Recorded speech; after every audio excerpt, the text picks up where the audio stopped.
Bem-vindos à segunda aula.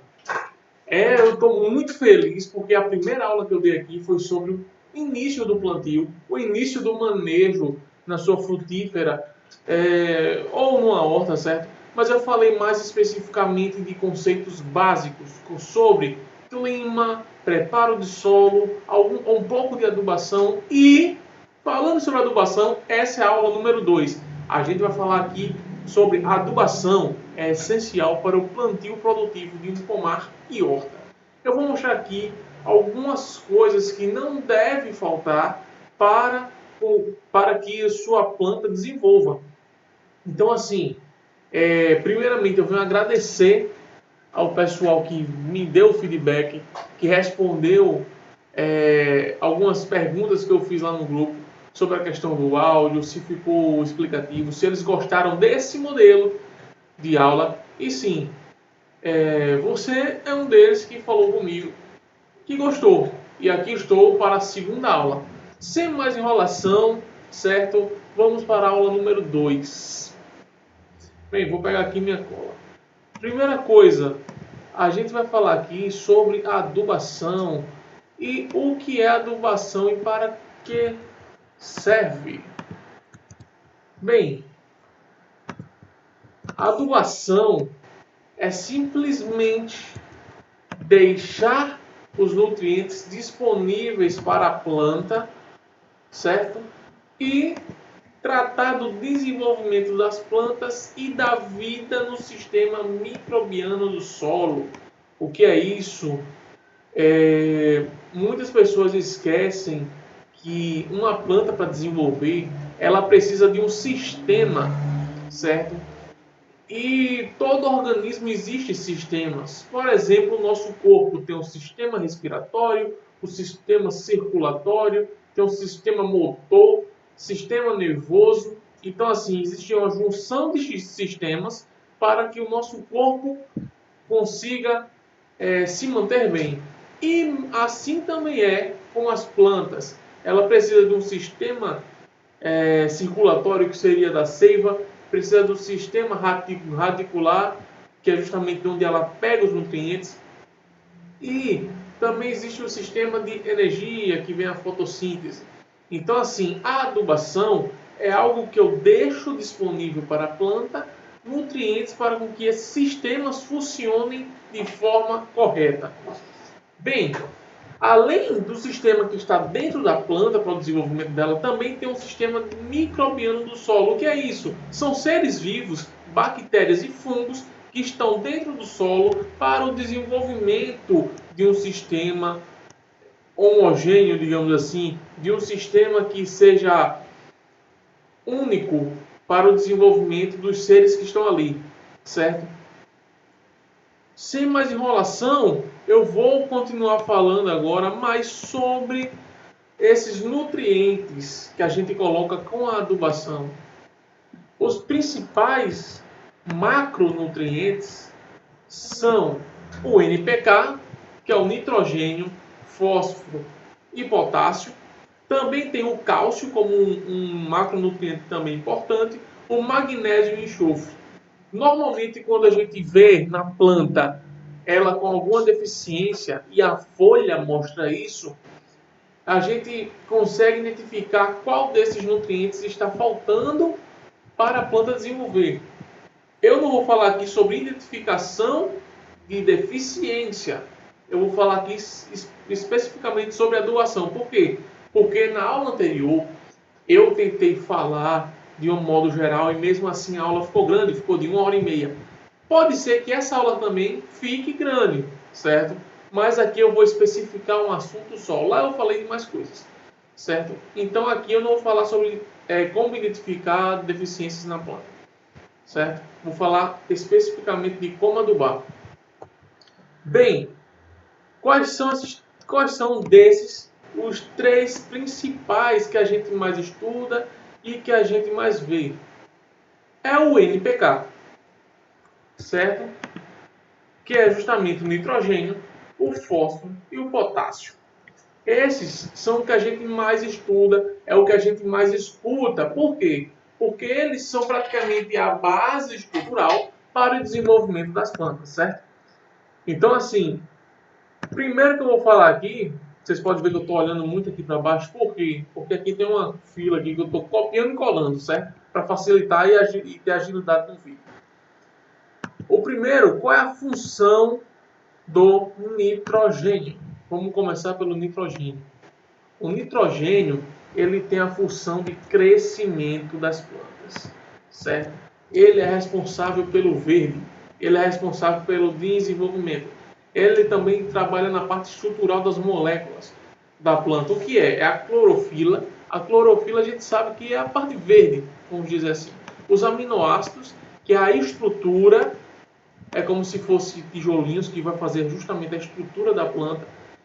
O nitrogênio é responsável pelo DNA e o RNA, que é o código genético da planta, e o ATP e ADP, que é a energia que ela consegue pegar pela fotossíntese. Então, com o melhoramento de clorofila, tem também o desenvolvimento de energia. Então, ela trabalha com essa questão da energia da planta e o desenvolvimento dela.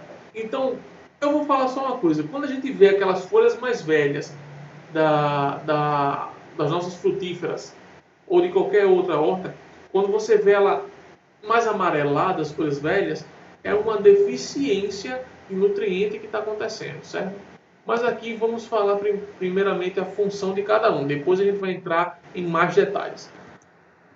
O segundo que a gente pesquisa, que a gente fala também, é o... Não, antes disso tem uma observação aqui. São três coisas que a gente vê. Como conseguir o nitrogênio, certo? A gente tem três maneiras de conseguir esse nitrogênio. A primeira é pela chuva. Sim, a chuva é a maior forma de adubar que existe na Terra. Por quê?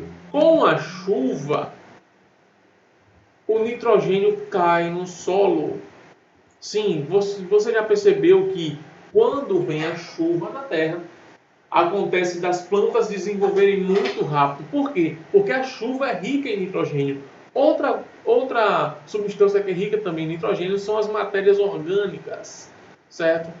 Não são todas, mas principalmente as leguminosas, elas são ricas em nitrogênio. Por quê?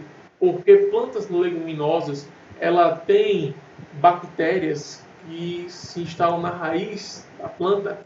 E essas bactérias são bactérias fixadoras de nitrogênio. O que é isso? Existe um negócio chamado ciclo de nitrogênio, que a gente aprende na escola, que o amônio se transforma em nitrito e o nitrito se transforma em nitrato. Esse nitrato fica disponível para as plantas. Então, as bactérias fixadoras, elas fazem com que o nitrogênio que está na matéria orgânica e que está no solo, nas fezes, em animais mortos, ele se transforme em amônio e passe a nitrito, e tem outras bactérias que se transformam em nitrito e nitrato para ficar disponível para as plantas, certo? Bem, vamos falar agora sobre o fósforo. O fósforo é o segundo macronutriente importantíssimo para o desenvolvimento na planta. Por quê? Porque enquanto o nitrogênio ele é responsável pela criação da energia, o fósforo ele é responsável para armazenar e transportar essa energia. Ele também é um influenciador muito grande no crescimento das raízes, na qualidade dos frutos, na produção de sementes e crescimento das plantas, certo? Logicamente, se ele ajuda no crescimento da raiz, ele junto com o nitrogênio ajuda no crescimento das plantas, certo? Então, tem um detalhe aqui que você pode dizer, Eric, então eu posso jogar fósforo com força na terra e não vai dar e vai dar certo, né? Sim, pode dar certo. Porém, lembrando o que eu falei na aula 1, que foi o solo brasileiro, ele, por sua essência ou por quase regra geral, ele é um solo ácido. Ele tem uma alta concentração de alumínio, isso eu falei um pouco melhor na aula número 1.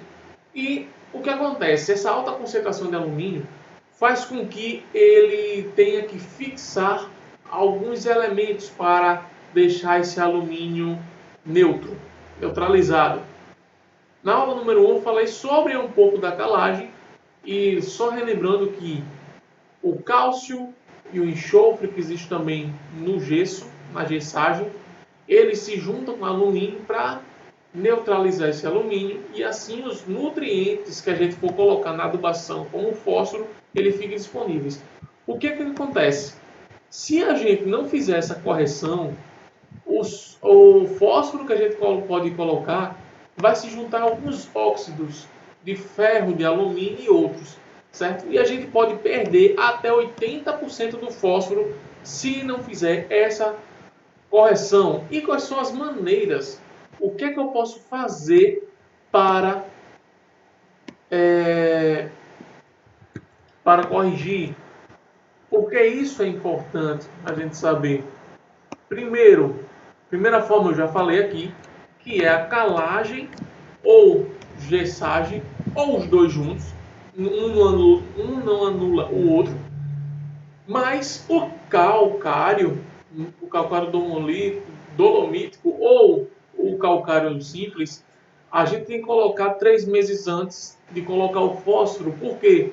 O calcário ele demora mais a ser processado no solo, certo? Então, normalmente, o pessoal bota em média 3 meses antes de fazer a adubação com fósforo, certo? E também tem a gessagem, que é a diferença, por exemplo, do calcário dolomítico, é que ele tem o magnésio, e o gesso, o cálcio mais o enxofre, certo? Então a gente usa o calcário ou o gesso para neutralizar o alumínio, para que o fósforo fique disponível para a planta.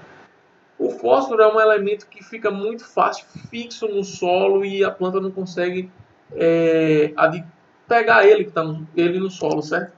Então o que dá para fazer?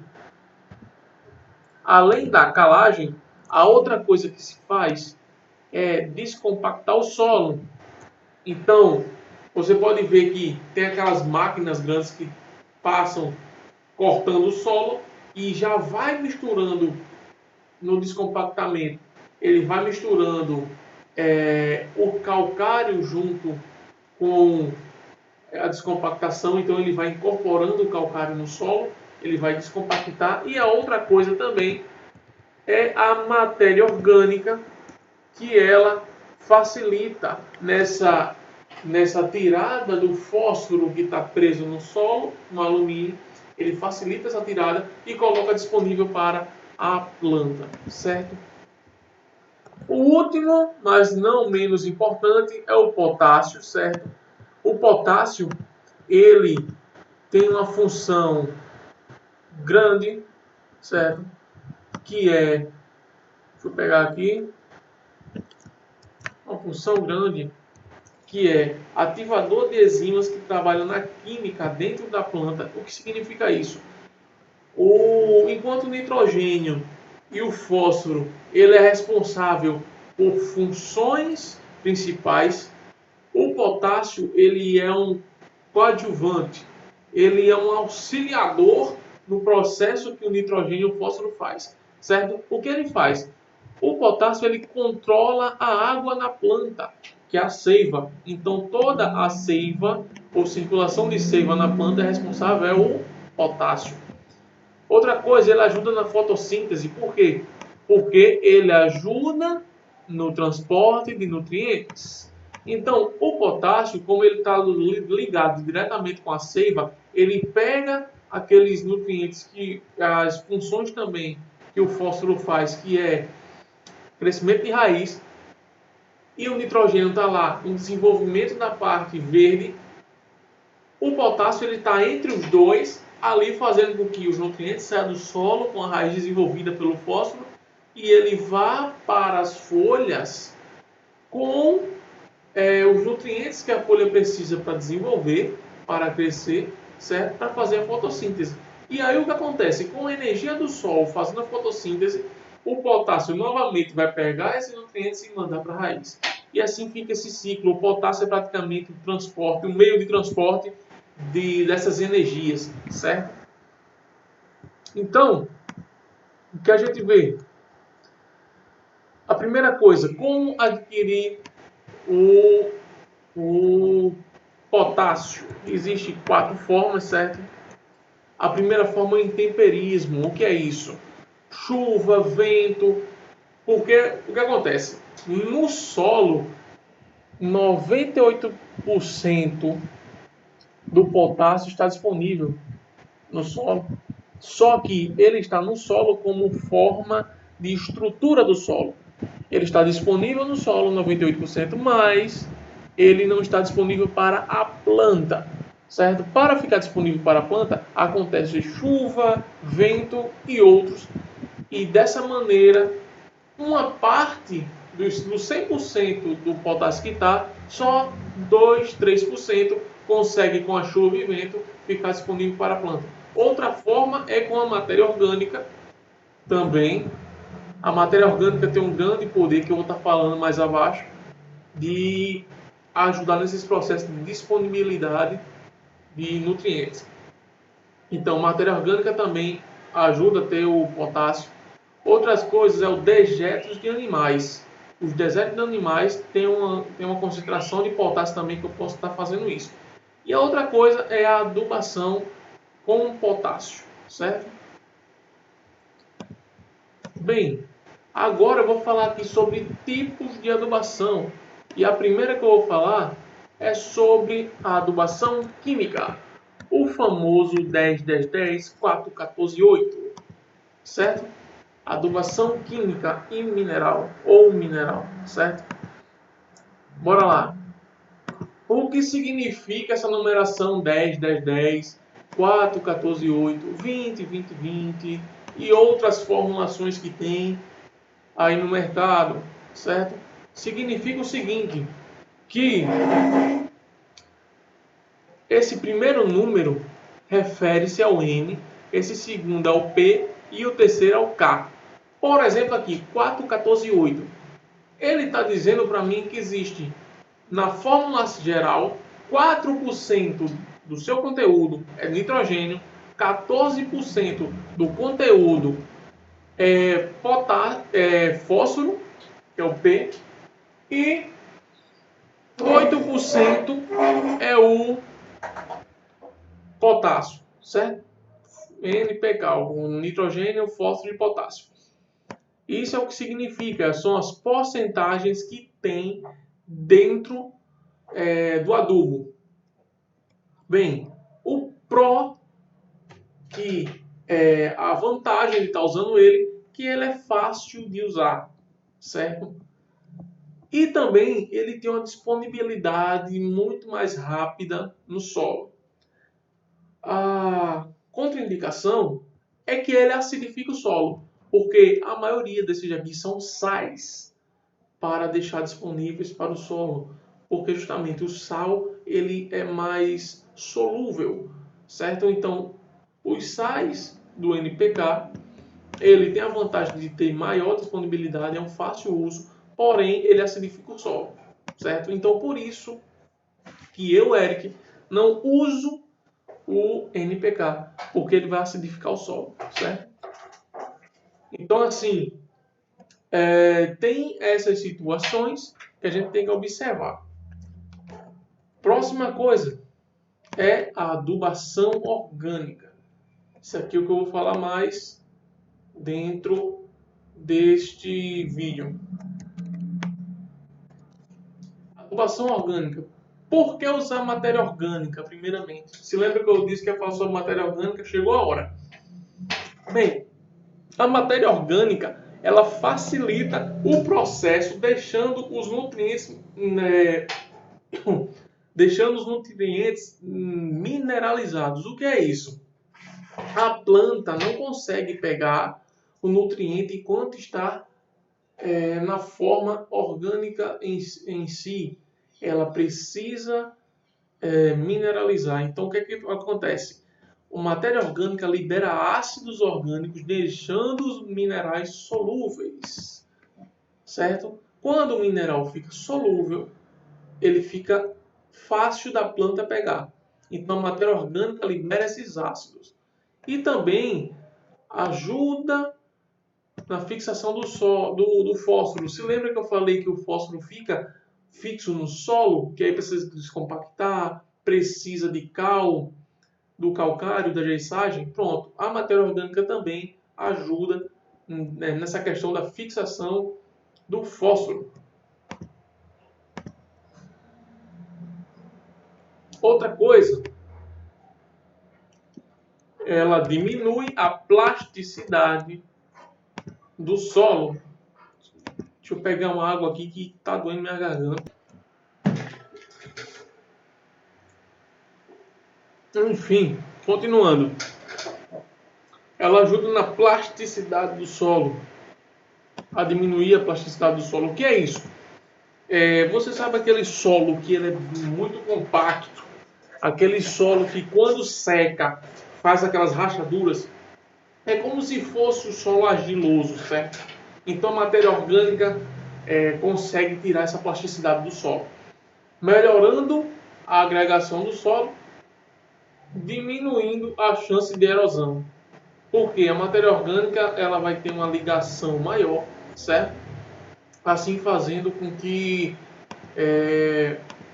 a chuva ou o vento ele não incida direto no solo, ele incida na matéria orgânica. Então a matéria orgânica ali vai estar como se fosse uma capa protetora. Por isso que é importante a gente colocar a matéria orgânica em cima do solo depois de um plantio, porque assim a chuva, o vento, o sol não vai bater direto na areia, na terra, digamos assim, certo? E por que também coloca essa cobertura? Porque ajuda a reter umidade no solo. Então, se você trabalha com sistema de irrigação, por exemplo, em horta, ou até em plantios de pomar, se trabalha com sistema de irrigação, com a matéria orgânica vai diminuir muito a necessidade de ter irrigação constante e contínua, certo? Bora lá, continuando. Bem, eu separei aqui em categorias, certo? Todas essas referências eu vou colocar na descrição do vídeo, certo? Para vocês observarem melhor.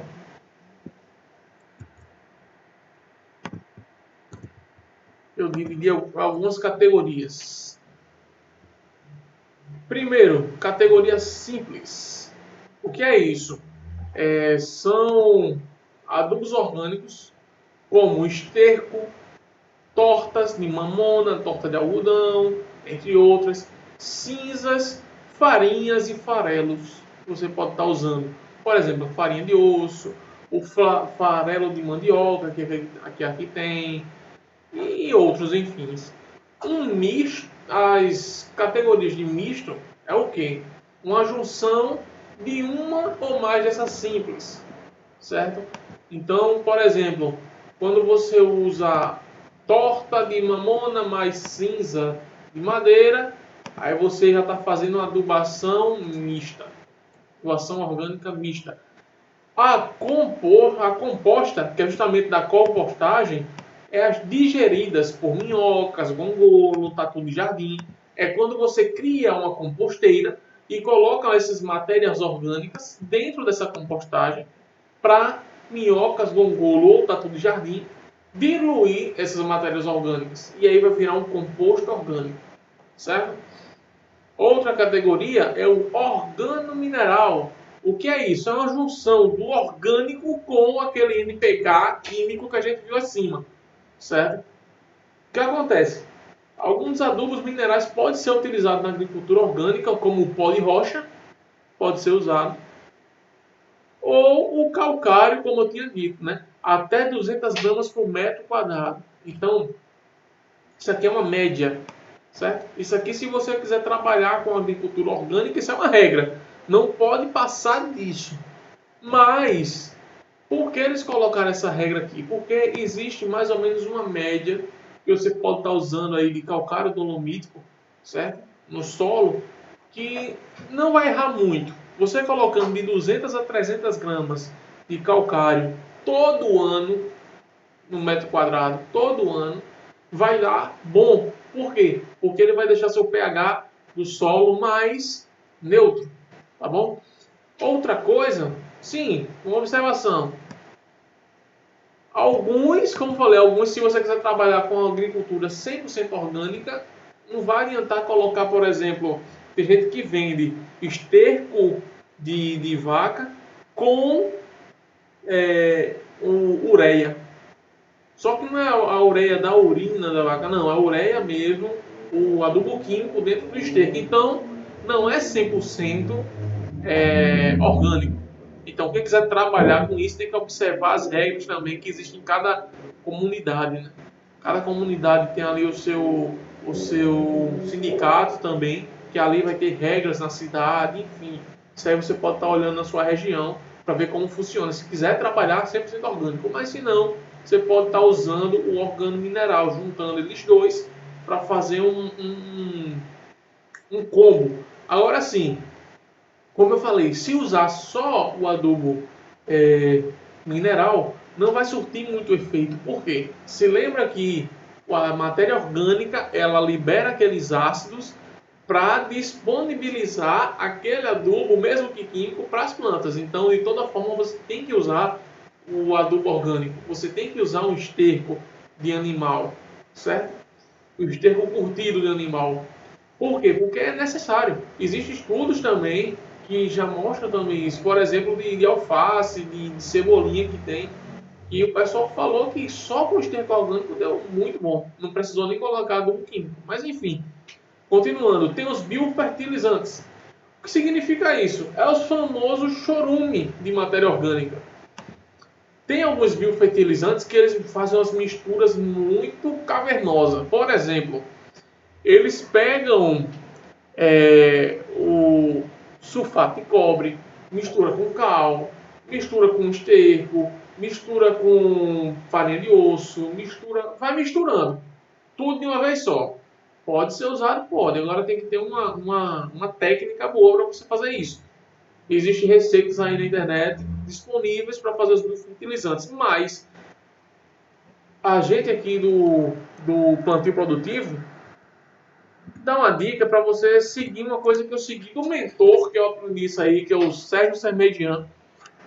Ele ensinou o seguinte: a cada 1 quilo, tá assim, 1 quilo de alguma matéria orgânica, você dilui ele em 10 litros, certo? Então, por exemplo, eu peguei o esterco curtido, não pode ser fresco, esterco curtido. Eu vou diluir 1 quilo de esterco para 10 litros de água, certo? E aí, fazendo essa diluição, eu vou aí, no caso do esterco, demorar 15 a 20 dias, porque o esterco é mais forte. Mas numa torta de mamona, por exemplo, eu vou estar usando aí 1 quilo de torta de mamona para 10 litros de água, deixo diluindo ali por 7 dias, certo? E aí eu posso estar usando esse churume. Esses são os biofertilizantes, certo? Bem, agora vem a curiosidade dos povos antigos. Esse aqui vai ser a adubação dos deuses. E por quê? Agora vocês entenderam no conceito de hoje, que a gente já entende sobre química, já entende sobre biologia muito bem. Antigamente tudo era os deuses. Enfim, mas aí eu vou continuar nesse detalhe aqui. Tem uma coisa, eu não sei se eu vou botar um X aqui. Eu não sei se eu posso falar isso no YouTube, né? Bora lá. Primeira coisa é que antigamente o pessoal gostava de fazer muito isso daqui, sacre para os deuses, certo? Vocês já entenderam que o pessoal fazia. Então eles pegavam um casal de cada animal, certo? Ou 7 animais de uma determinada linha, de uma determinada característica. Muito obrigado. De uma determinada... Ai, Jesus. De uma determinada característica. Por exemplo, bovinos, animais bovinos. Eles pegavam, faziam esse ritual aqui, certo? e oferecia aos deuses. Eu vou falar aqui sobre, por exemplo, a mitologia dos povos da Fenício, dos povos fenícios. O que é que eles faziam? Eles faziam essa, essa oferenda deles aqui. E como é que era feito? Pegava esse animal, fazia o corte, tirava todo o sangue, deixava o sangue à parte.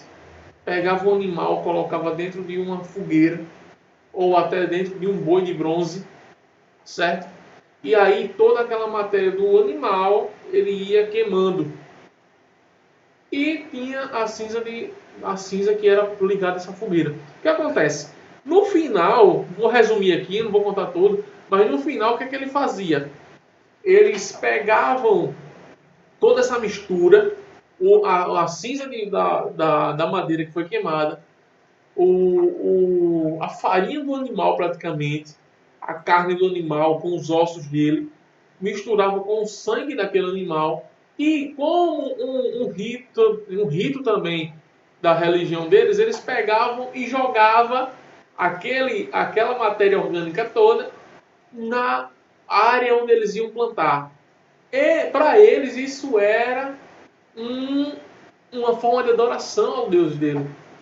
Se vocês quiserem ver uma encenação disso, tem na série Vikings, tem um episódio que mostra bem, retrata bem essa situação.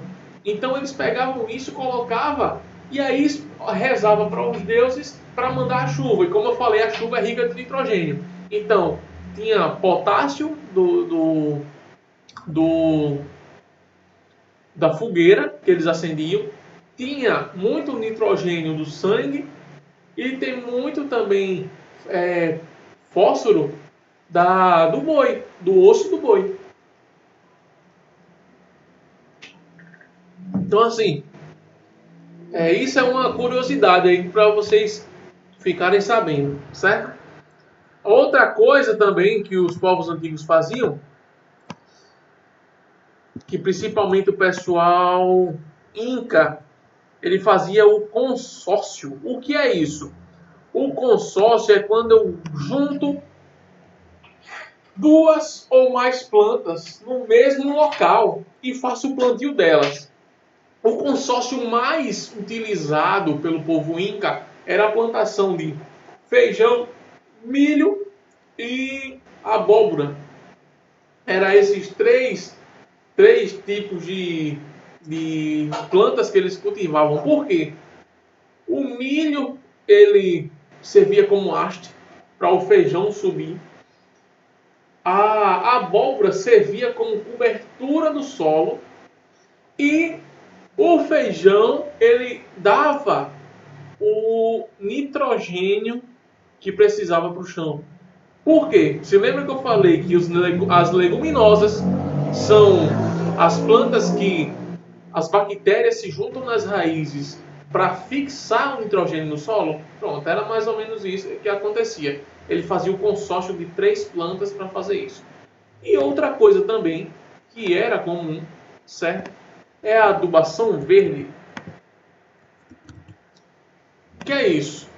Em uma época do ano, tinha uma adubação, certo? Que uma plantação, me desculpa, que era uma plantação nativa.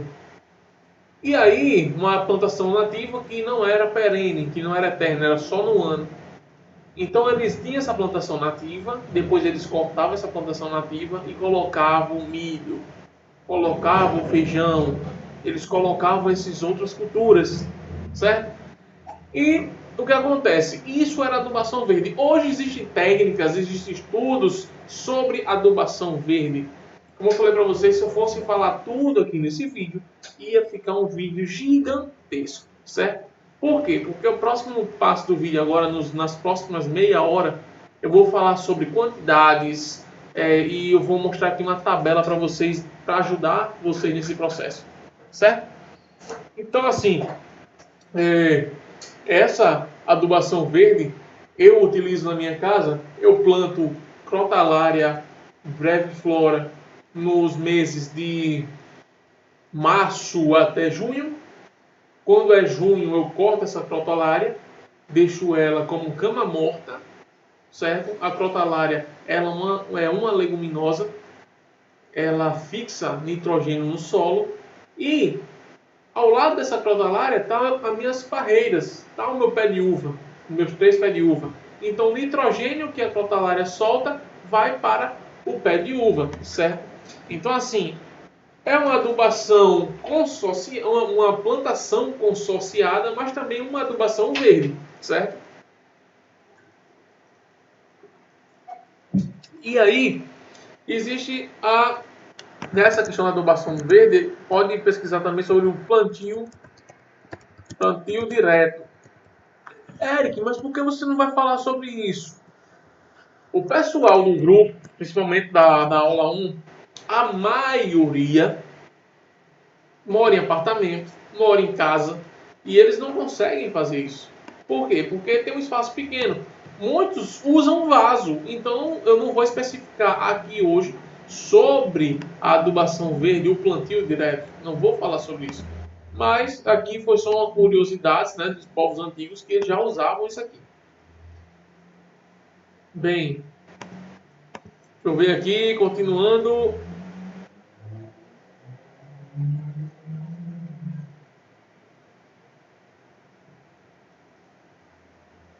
Bem, essa observação aqui é isso mesmo. Vou agora para a tabela, certo? Vou mostrar a tabela para vocês que eu fiz.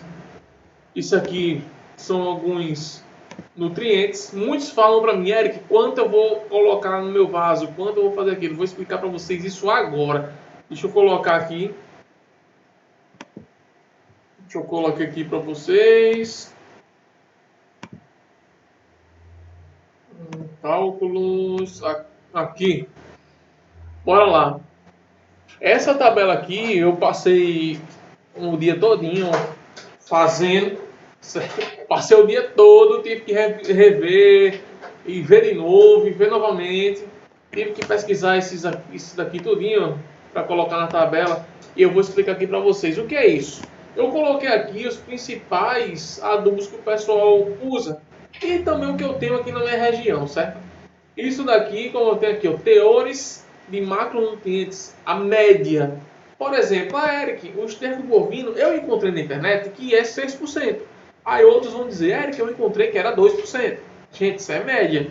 Isso é uma média, mais ou menos isso, certo? Então, tem que observar essa situação, tá bom? Deixa eu ver aqui. Então, quando o pessoal me pergunta sobre Eric, qual é a quantidade de adubo que eu vou colocar na minha planta, que justamente aqui, ó, necessidade da planta, eu já coloquei aqui, para a gente se guiar, certo? Eu vou dizer, depende da sua variedade, depende do que você vai plantar. Eu vou colocar aqui, por exemplo, o alface. Eu não sei se esses valores são reais, mas eu vou colocar o alface aqui só como exemplo. Digamos que o alface, dentro desses 45 dias, de 30 a 50 dias para o desenvolvimento dele, ele precise de, no modo geral, vamos botar 30. Oh, Jesus, o que foi isso? Aqui. Vamos dizer assim, ele precisa de 30 gramas no total, certo? 30 gramas de nitrogênio. Ele precisa de 27 gramas de de fósforo e ele precisa aí de 28 gramas de potássio, certo? O que é que eu vou fazer aqui na tabela? Eu já vou ensinar aqui para vocês. Bem, primeira coisa, tem algumas cartilhas de manejo que já explica aqui, olha, você vai colocar tanto no plantio. Eles dizem assim, no plantio você vai colocar 20 gramas de... A planta precisa de 20 gramas de fósforo, ela vai precisar aí de 10 gramas de nitrogênio e ele vai precisar aí só 5 gramas de potássio. Isso aqui no metro quadrado do seu plantio, certo? Aí eu, beleza, entendi. No metro quadrado. Então, alface, no metro quadrado eu consigo plantar aí 9 pés de alface. Beleza, então eu preciso disso. E aí depois ele diz assim, olha, agora, na próxima quinzena você aduba com o restante. Aí eu, beleza, antes de plantar eu adubo isso, depois de 15 dias que eu plantei, adubo assim. Pronto, beleza. Tem cartilha que já diz isso daqui para mim, certo? Então, como é que eu vou saber, Eric? Primeira coisa, como é que eu vou saber quanto eu vou colocar no vaso, quanto eu vou colocar, fazendo proporção. E lá nas cartilhas eles falam de metros quadrados, não, eles falam de quilos ou toneladas por hectare. Aqui eu estou trazendo para vocês gramas por metro quadrado para facilitar. Certo? Digamos aqui como exemplo, ele queira usar esse NPK, essas quantidades. Primeira coisa, conversão dos nutrientes. Se lembra para vocês que eu disse que a adubação mineral ela é mais fácil porque ela tem uma solubilidade mais rápida, fica disponível mais rápido para a planta? Beleza? É aqui ó, a diferença. Porque enquanto a adubo químico, o adubo mineral, ele fica disponível para a planta rápido, o adubo orgânico, ele demora, por exemplo, no primeiro ano, quando você coloca, o nitrogênio, 50% dele é liberado no primeiro ano, 20% no segundo ano e 30% no terceiro em diante. Então, assim, não é porque eu coloquei 30 gramas de nitrogênio hoje que vai estar as 30 gramas disponível para a planta hoje. Não, vai ficar só 15.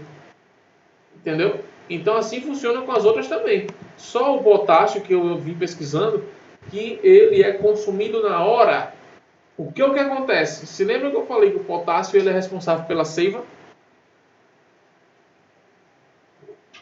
A planta, ela só pega o potássio que ela precisa.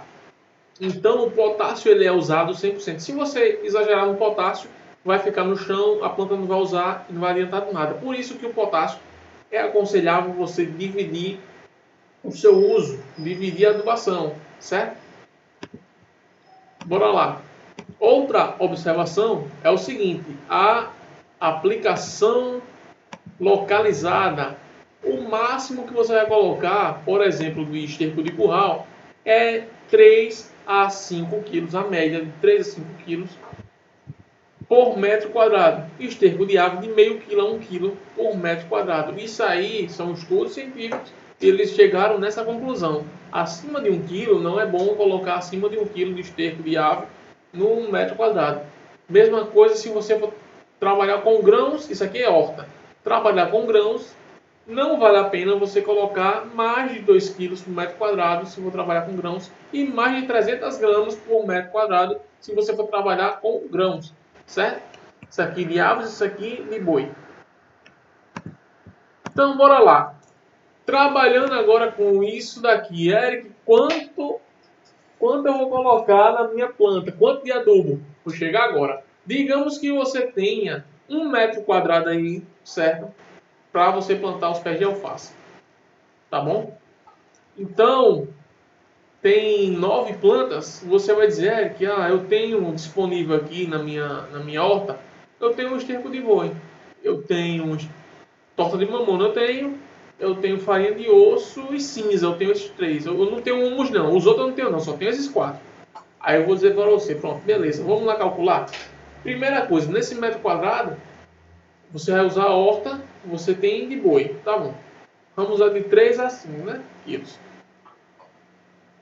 Você precisa de 30 gramas. Vamos colocar meio quilo para ver? Meio quilo, ele já está dizendo aqui para mim, já tem 15 gramas desse, certo? Aqui o total. Usando meio quilo já tem 15 gramas de nitrogênio. Aí você vai dizer, tem pouco ainda, não preciso usar 1 quilo. Vai dar bom? Vamos botar 1 quilo. Pronto, chegou a 30, certo? Mas lembrando que isso daqui, a metade vai ficar disponível de nitrogênio. Só o potássio que ele vai usar agora, tá bom? Então bora lá. Eric, eu tenho uma torta de mamona também. Como tu disse, isso aqui deve chegar em 60, né? Em 60, tá bom. Então bora lá.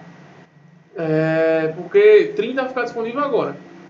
toco na mão, né? Seria, vamos botar 200 gramas? E aí eu vou brincando com isso. 200 gramas. Aí aqui o potássio já está chegando. Ele já vai na média, já vai me dando o valor do que a planta precisa aqui, ó. Tá vendo? Então assim, aqui eu vou brincando. Farinha de osso. Fósforo, aqui está em 21, então vamos botar 200 gramas também para ver? Ó, já passou muito, porque tem muito fósforo na farinha de osso. Então vamos botar 100 gramas. Poxa, ficou razoável. 200 gramas. Vai chegar aqui, ó. 52, 27, 52. Tá chegando. Então, assim, essa tabela, ela usa dessa maneira. Você vai estar observando o quanto você vai colocar, certo? Para chegar no valor bom, tá bom? Então, a quantidade, isso aí vocês vão ver ao decorrer do uso. E também depende da plantação que você tem. Por que eu estou dizendo isso? Porque tem gente que está querendo plantar tomate. Se eu disser uma regra aqui, você vai dizer, Eric, não deu certo. Porque eu vou dizer a regra aqui para uva. Eu vou dizer a regra para uva. Aí você planta tomate, não dá certo. E aí? Tem que ver a cartilha da sua planta. Vou agora para a primeira observação. Por exemplo, cebola. Fiz uma pesquisa e eu achei aqui, ó, um site. A internet está desligada, mas enfim. Eu achei um site aqui que ele me dá essas informações, certo? Ele me dá essas informações. E ele disse que a cebola, ela precisa, por metro quadrado, de 1,2 kg, certo? De esterco de boi, para você colocar antes do plantio. Ele disse isso. Para você colocar a cebola para plantar, você coloca 1,2 kg de esterco de boi. Tá certo, botou 1,2 kg. Depois você precisa fazer adubações de 15 em 15 dias com essa quantidade de material, certo? Certo. Bora lá. Primeira coisa, cheguei na conclusão que eu preciso de 120 gramas de farinha de osso para fazer com que o bulbo cresça, certo? Farinha de osso.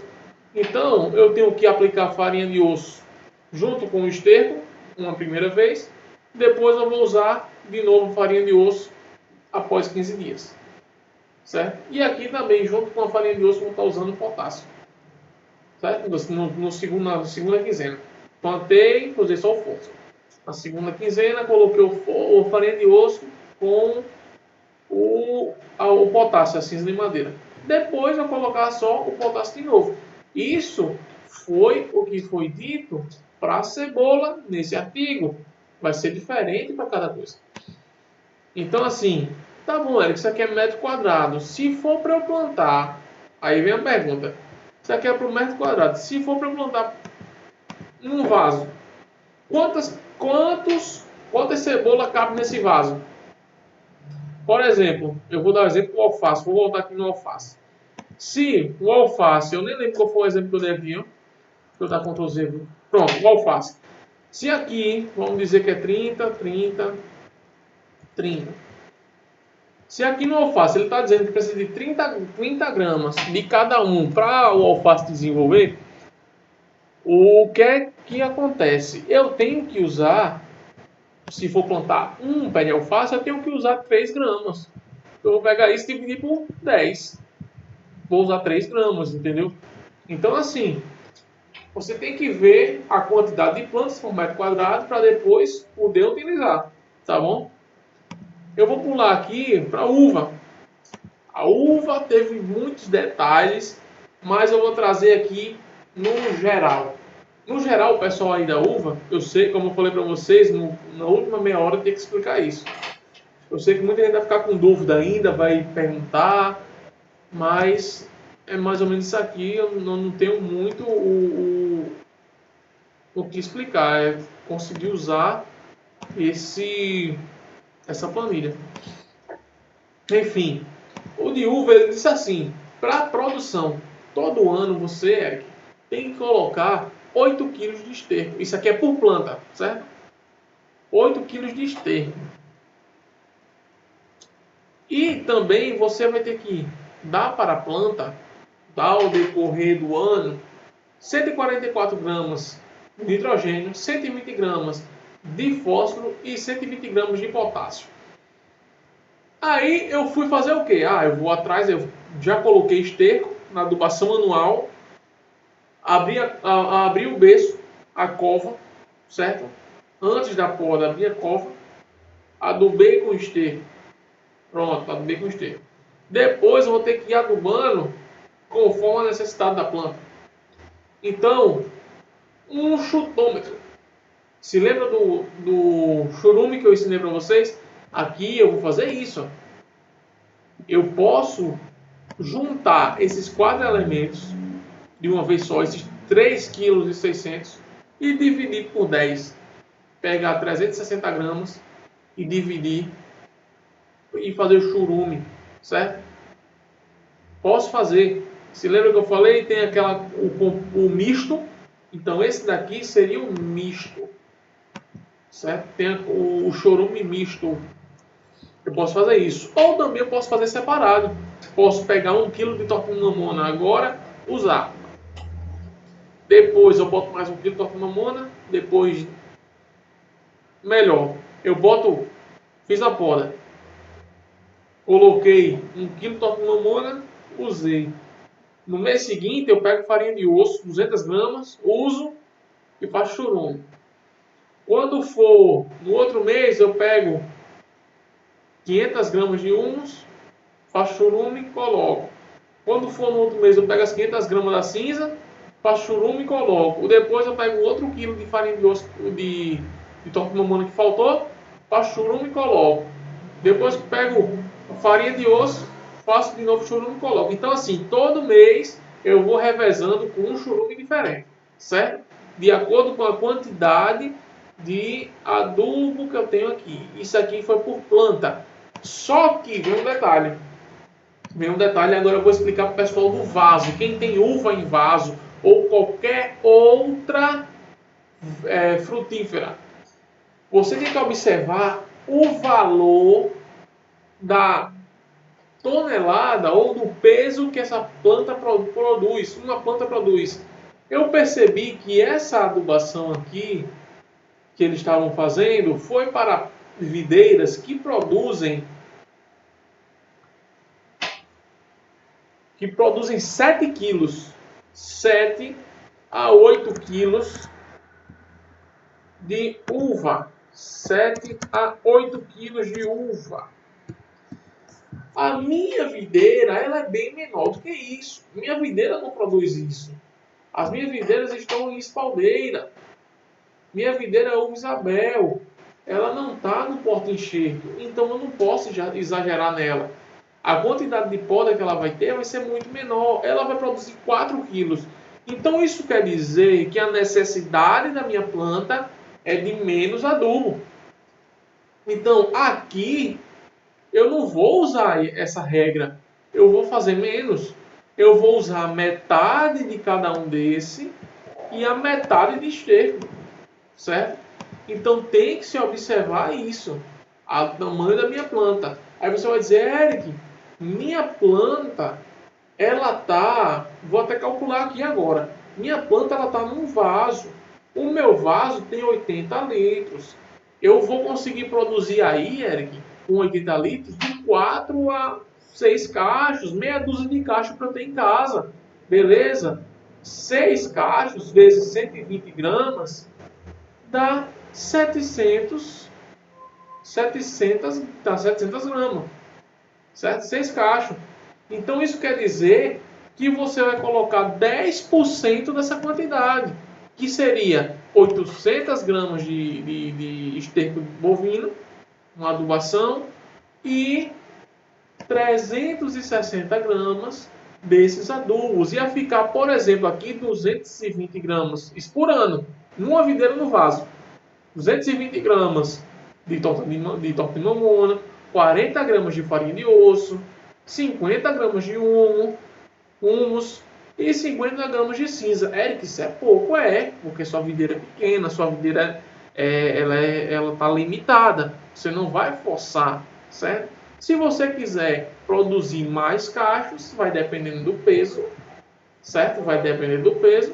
Você vai estar fazendo o quê? Uma adubação melhorzinha. Se o seu vaso for maior, beleza, tem como fazer isso. Então tem que observar a produção da planta. Para o pessoal aí da uva, eu já dei uma resposta, certo? Se o vaso tiver 80 litros, você vai usar a proporção que eu disse aqui, tá bom? O pessoal do alface vai usar aquela proporção dividido por 10, não é aquela que eu deixei no vídeo. Vai colocar uma proporção de acordo com, com a sua planilha. Por exemplo, isso aqui da Embrapa, do tomate, ele me deu aqui, ó, por metro quadrado, eu vou estar usando isso.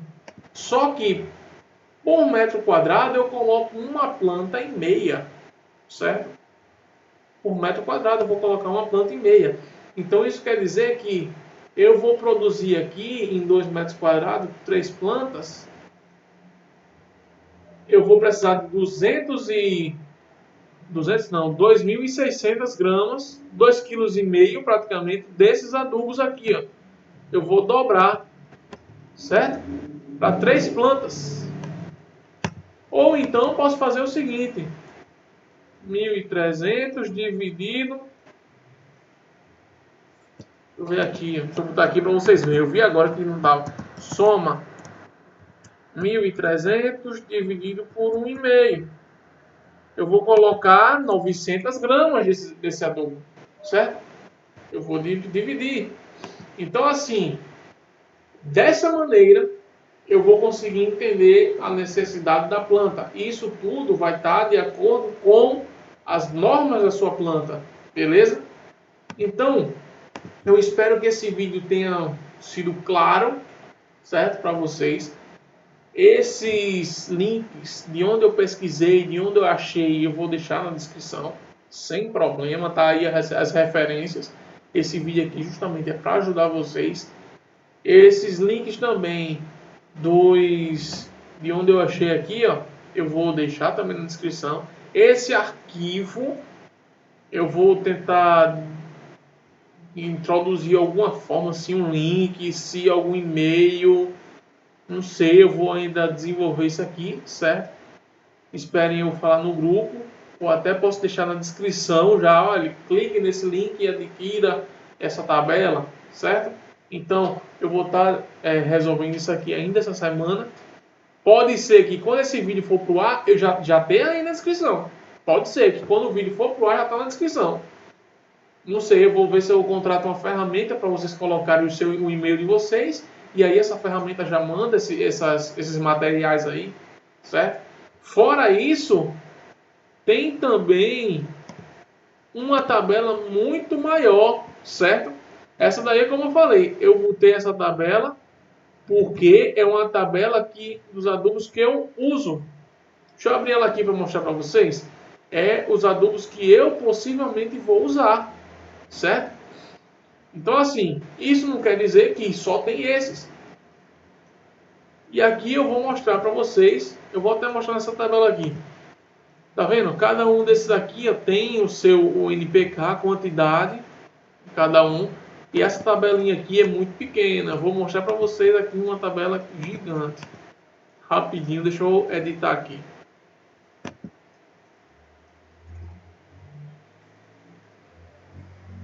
Propriedades. E NPK orgânico. Estão vendo? Estão vendo? Pronto. Olha o tamanho dessa tabela aqui.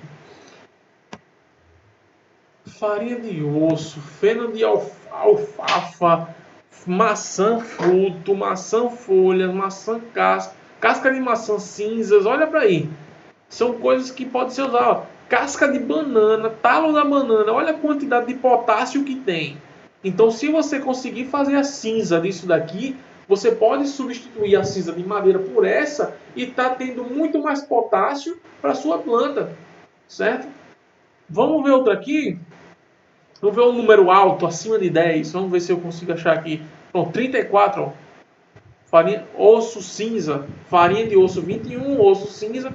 Pode ver aqui que no outro eu coloquei 15%. Por quê? Como eu disse, é média. Deixa eu ver aqui mais. Então, assim, realmente São números que isso aqui vai facilitar muito, muito, muito, muito mesmo. Aqui, ó, casca de pepino cinzas, caramba, tem coisa aqui que eu nem parei para observar, porque eu fiz esse vídeo aqui, preparei tudo, mas aí tá, ó, 11%, 27%. Então assim, isso daqui eu vou deixar disponível. Pena, quer colocar pena de galinha no... Mas tem aqui penas, tem pó de cangaia, pó de chifre. Deixa eu ver mais. É, casca da concha da lagosta, casca de limão. Então, assim, existe muita coisa aqui, muita coisa. 10 aqui, ó. Concha de ostra. Tem muita coisa que você pode usar. Então, assim, o que você tiver acesso aí, essa planilha aqui eu vou deixar para vocês, certo? Rapaz, é muita coisa. Eu tô lendo aqui e mesmo assim eu já vi alguns e tô surpreso. Por exemplo, isso aqui, ó, pele de batata cinza, 27%. É muita coisa. Aqui é semente de abóbora, pessoal. Se lembra que eu falei com vocês que a gente tem que estudar para saber se vale a pena? Por exemplo, aqui, sementes de abóbora, 0,87, 0,5, 0,45. Se você pegar, cadê a pele de batata, já tem 5,18, 27,5. Então, assim, tem que ver se vale a pena. Então, essa tabela aí vai estar disponível para vocês. E, por incrível que pareça, certo? Eu vou até deixar aqui grande. Essa aula aqui, com as coisas que eu estou disponibilizando para vocês, é de cursos que no mínimo foi R$ 97. No mínimo, tem cursos aí que falam sobre adubação que eles cobram 150, R$ 200. Não é coisa que eu estou dando na minha cabeça, é real, é real. Eu fui pesquisar para ver esses cursos, certo? Alguns cursos eu comprei e aqui eu estou disponibilizando para vocês, certo? E facilitando, porque também tem muitos artigos científicos que você vai pesquisar, vai estudar, porém é uma linguagem muito difícil, certo? Então isso aqui realmente é para ajudar vocês, o pessoal aí do grupo que sempre me pede, sempre me pergunta. Então tá aqui mais uma aula de 1 hora disponível para vocês. Eu agradeço também a ajuda que vocês tiveram me dando nesse momento, principalmente fazendo perguntas. E eu espero que tenha esclarecido aqui tudo isso para vocês, certo? Então, deixa o like aí, se inscreve no canal. Eu sei que muitas pessoas nem chegou aqui. Se você chegou, você é um vitorioso, porque realmente você quer fazer a diferença para a sua árvore, para a sua videira, para o seu pomar, para a sua horta. Então você merece os meus parabéns por ter me aguentado até agora, viu? Então, muito obrigado por estar nesse vídeo, por estar me assistindo. Valeu!